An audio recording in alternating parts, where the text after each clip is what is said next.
चिरंजीव सौभाग्यवती कांक्षिणी तेजस्विनी सौभाग्यवती योगिता पसरी संजय रामदास पाटोळे राहणार ढोकेरी तालुका अकोले जिल्हा अहमदनगर यांची सुकन्या यांचा शुभविवाह चिरंजीव प्रवीण सौभाग्यवती सुरेखा वसरी उत्तम माधव डोंगरे राहणार कोतुळ पांगरी तालुका अकोले जिल्हा अहमदनगर यांचे सुपुत्र गुरुवार दिनांक 12 मार्च 2026 रोजी दुपारी 12:48 विवाहस्थळ विठ्ठल लॉन्स देवठाण रोड तालुका अकोले जिल्हा अहमदनगर सुख आणि सौख्याचा मंगलमय सोहळ्यास साक्षी होण्यासाठी आपली उपस्थिती अत्यंत महत्त्वाची आहे।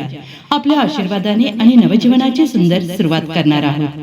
आपण सहकुटुंब सहपरिवार उपस्थित राहून सोहळ्याची शोभा वाढवावी हीच नम्र विनंती। निमंत्रक श्री रामदास किसन पाटोळे, सौभाग्यवती सुमन रामदास पाटोळे, श्री संजय रामदास पाटोळे, सौभाग्यवती योगिता संजय पाटोळे, श्री उत्तम माधव डोंगरे, सौभाग्यवती सुरेखा उत्तम डोंगरे, चिरंजीव रोशन संजय पाटोळे तसेच समस्त पाटोळे आणि डोंगरे परिवार। धन्यवाद।